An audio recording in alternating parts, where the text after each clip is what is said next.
What's up guys, and welcome back to Sliced. You know what, whether you're celebrating it or not, Eid Mubarak to all of my followers out there. This is one of two Eids that we celebrate during the year. This is Eid al-Fitr. And as is tradition in the way of our Prophet, peace be upon him, you have to eat something sweet in the morning before you go and pray your Eid prayer. Different cultures all over the world will have different variants of sweet dishes that they have for breakfast. I'm going to show you guys an example of a Pakistani breakfast that we usually have on Eid, and it is called Halwa Poori Channa. Halwa Poori Channa, three things. Halwa is the sweet part, it's made of semolina. Poori is a type of like a deep fried flatbread if you will. And Channa just means chickpeas, so it's just curried chickpeas. And this combination of sweet and savory is just the perfect breakfast. It is super heavy though, it's probably why we only have it like twice in a year. So yeah, with that being said, let's go ahead and make this. We're going to start off by making the channa first. This is because it's the easiest to reheat.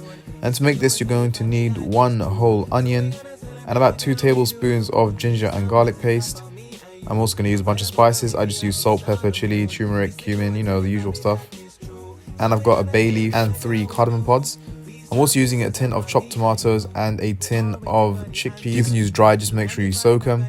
And I've got some oil, about 3-4 tablespoons, and a few lumps of butter to finish the dish off with.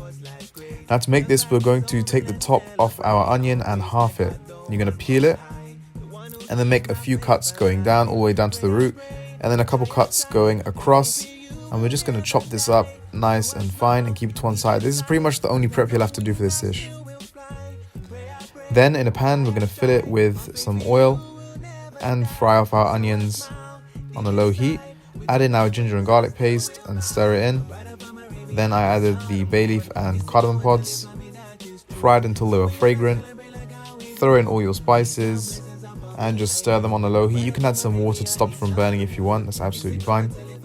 And then I added the tomatoes along with 1 tin's worth of water, cooking it on a low heat for about 20 minutes and then blending it into a smooth curry base. Throw in the chickpeas and cook it for a further 10 minutes or until it's tender. And once you finally finish, go ahead and add in your butter to make it super silky. Next up, we have our poori. Now to make this, I'm using 75 grams of plain flour, 75 grams of chapati flour, along with 2 tablespoons of natural yogurt, and some oil just to grease the table when we're rolling it out, as well as a lot of oil to deep fry it with. Now I'm just going to pour this onto the table. You can do this in a bowl absolutely fine. Made a well in the center and just added the yogurt in. Started to work it in. And once it's in a nice smooth ball, we're just going to divide it up into small portions. This made about 3. You can push maybe 4. We're just going for small ones here. And you're just going to spread oil onto the table and roll it in oil. And it's important that you roll it in oil because if you were to roll it in flour, you'd have bits of flour stuck to it and it would burn as soon as you put it into the oil. So by rolling it in oil, you ensure that the surface is nice and even with no bits that can burn when you put it into the pan. And so we're going to keep this on about a medium heat. And as soon as it goes in, just submerge it under the oil. And it should puff up just like that. If it doesn't puff up, you're doing it wrong. It means that you need to knead it longer, or you need to let the dough rest a little bit before you put it in. Just try one and see how it works out. Fry it on both sides until lightly golden. It should be crispy, but still soft and easy to tear. Now we're going to move on to my favorite part, the Suji halwa. You want to make this last because it's the hardest to reheat and it's just the best served fresh, to be honest. We're going to start off with the Suji, aka semolina. We're going to use 1 cup of coarse semolina along with 1 cup of ghee. And as a general ratio, you want to use 1 part of semolina to 1 part of ghee. Next up, we have our syrup. And I've got 3 cups of water and 1.5 cups of sugar. And that's another general sort of ratio. For every cup of semolina that you use, you want to use 3 cups of water. And for every cup of water that you use, you're going to use half a cup of sugar. I hope that's not too confusing. It's a bit random, but you know, you'll figure it out. 1 part semolina, 1 part ghee, 3 parts water, 1.5 parts sugar. I'm also going to add a couple teaspoons of cardamom powder to this. You can go ahead and add whole cardamoms, you can add vanilla, you can add saffron. Flavor it however you want, it's your life. Anyway, I've got some nuts here. I've got some flaked almonds and some crushed up cashew nuts. You use whatever nuts you have in the cupboard, absolutely fine. We're going to start off by dry roasting our semolina. This bit is important because we're essentially just making a roux here. We're just thickening some flour. So we're going to speed up this process by lightly toasting. So on the lowest heat, just stirring our semolina flour around. This is going to start to cook the flour.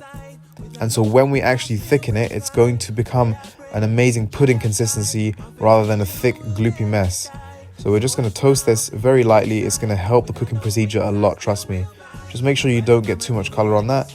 And then in the same pan, we're going to remove the semolina, add our ghee and our nuts, and just fry it off until it's lightly toasted. You can add raisins or dates at this point. And then we're going to add our semolina back in, cooking it for about 2 minutes on a low heat, just so that all the flour absorbs that ghee.